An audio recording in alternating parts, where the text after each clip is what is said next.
बात राजधानी दिल्ली की करने जा रहे हैं। एक तरफ विधानसभा चुनाव और वहीं दूसरी तरफ अरविंद केजरीवाल की मुश्किलें बढ़ती हुई नजर आ रही हैं। बड़ी खबर आपको बताएं, दिल्ली शराब घोटाले से जुड़ी हुई, जिसमें अरविंद केजरीवाल की मुश्किलें जो हैं वो बढ़ रही हैं और आखिर कैसे अरविंद केजरीवाल पर अब शिकंजा ईडी की तरफ से कसा जाएगा, पूरी खबर आपको बताएंगे।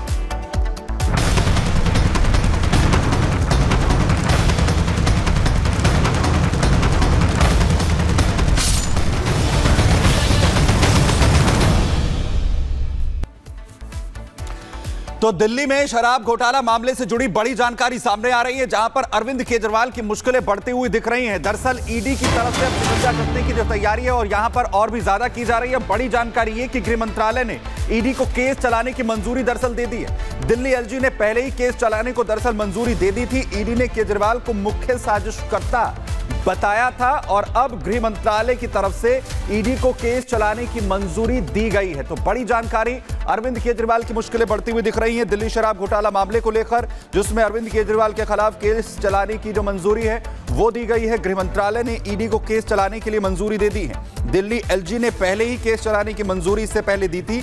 वहीं ईडी ने केजरीवाल को इससे पहले मुख्य साजिशकर्ता बताया था ईडी की तरफ से, और अब गृह मंत्रालय की तरफ से जो मंजूरी है वो दी गई है ईडी को अरविंद केजरीवाल के खिलाफ केस चलाने को लेकर। दरअसल दिल्ली शराब घोटाले में आरोपी हैं अरविंद केजरीवाल।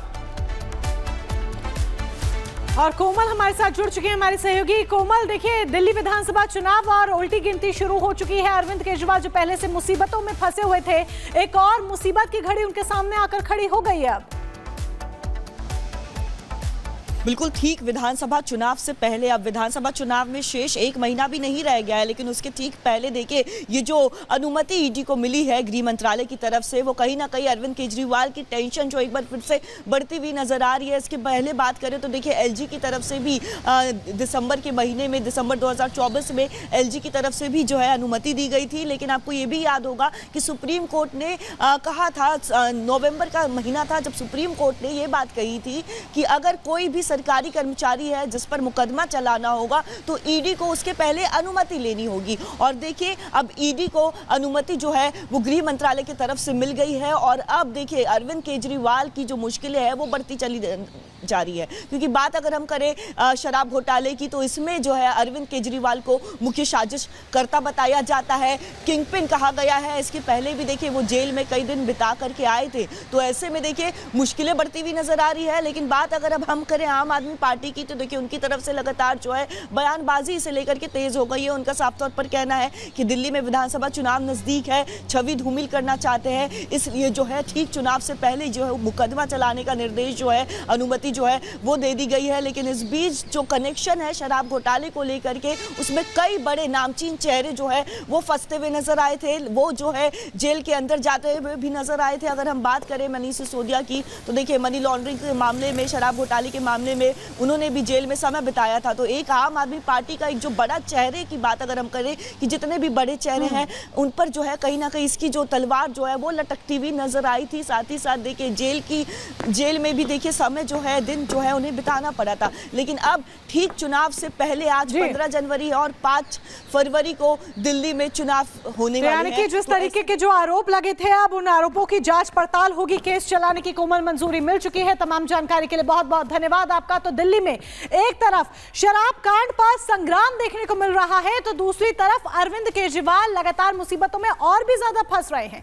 एक तरफ शराब कांड की जांच की आंच अरविंद केजरीवाल के सर पर है, तो दूसरी तरफ आम आदमी पार्टी के खिलाफ 5 एफआईआर दर्ज हो गई हैं।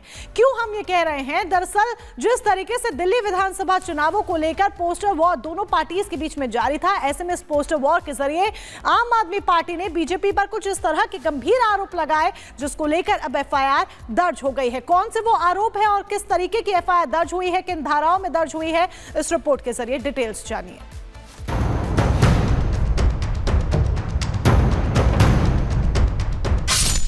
सोशल मीडिया पर रार, दर्ज हो गई एफआईआर, पोस्ट पर बवाल, क्या होगा आपका हाल? दिल्ली में वोटिंग अब सिर्फ 19 दिन दूर है, लेकिन वोटिंग से पहले सियासी पारा हर दिन नए स्तर पर पहुंच रहा है।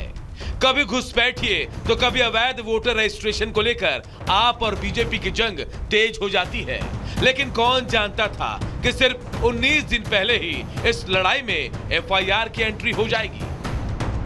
जी हां, एफआईआर, वो भी 1-2 नहीं बल्कि 5-5 FIR.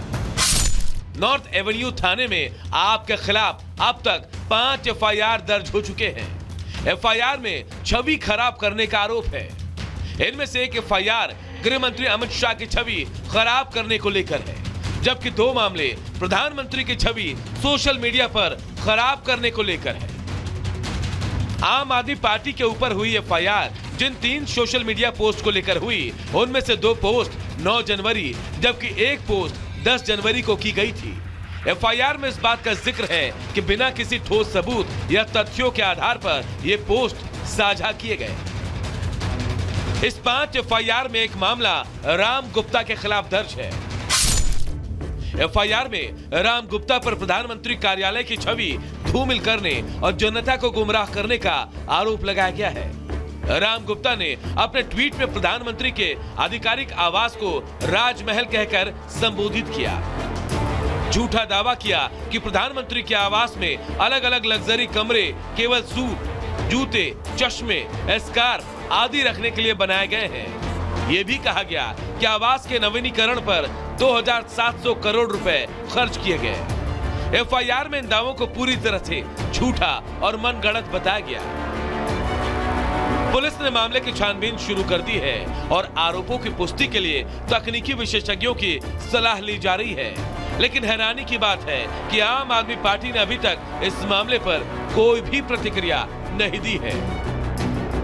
Bureau report, Republic Bharat. तो पोस्टर वार जो है वो अब एफआईआर तक जा पहुंचे हैं। आपको बताते हैं कि आखिर किन किन धाराओं में जो केस है वो दर्ज किया गया है, कौन कौन सी धाराएं जो है वो लगाई गई हैं। दरअसल भारतीय दंड संहिता 2023 के मुताबिक धारा 175 लगाई गई है। इसके अलावा 336(2), 336(4) और साथ ही 353 और 299 ये वो धाराएं हैं जो लगाई गई हैं, एफआईआर में दर्ज करवाई गई हैं। वहीं आईटी एक्ट 2000 के तहत 66C और 66D को भी इसमें शामिल किया गया है। और इसके अलावा जन प्रतिनिधित्व अधिनियम 1950 और 1951 की धारा 123(4) को भी इस एफआईआर के दर्ज आरोपों के तहत जो है वो दर्ज करवाया गया है। और यानी जो पोस्टर वॉर की शुरुआत हुई थी अब एफआईआर तक दिल्ली के अंदर पहुंचती हुई नजर आ रही है। तो बात दिल्ली की ही करते हैं, क्योंकि दिल्ली में जिस तरीके से विधानसभा चुनाव है उसको देखते हुए आतंकियों के निशाने पर कई बड़े नेता हैं। ये खुफिया इनपुट्स मिले, पुलिस के हाथ ये बड़े खुफिया इनपुट्स लगे हैं, जिसको लेकर अब सुरक्षा और भी ज्यादा कड़ी कर दी गई है। अब रैलियों का दौर शुरू होगा और रैलियों में नेताओं पर किसी तरह का कोई हमला हो सकता है, ये सूत्र बता रहे हैं। और यही एक बड़ी वजह कि ये खुफिया इनपुट्स मिलने के बाद सुरक्षा व्यवस्था और भी कड़ी कर दी गई है। चप्पे चप्पे पर निगरानी रखी जा रही है। रैली में जब एंट्री ली जाएगी तो हर एक शख्स की कड़ाई से निगरानी की जाएगी, प्रॉपर चेकिंग होगी और तकनीक का भी इस्तेमाल किया जाएगा ताकि चप्पे चप्पे पर नजर रखी जा सके। खालिस्तानी आतंकियों के निशाने पर कई बड़े नेता हैं। चुनाव में दहशत फैलाने की साजिश रची जा रही है, लेकिन ये साजिश आखिर किसकी है, इसको लेकर पुलिस अलर्ट मोड पर है और सुरक्षा को लेकर तमाम जो एहतियातन कदम है वो उठाए जा रहे हैं। आतंकियों के निशाने पर कई बड़े नेता।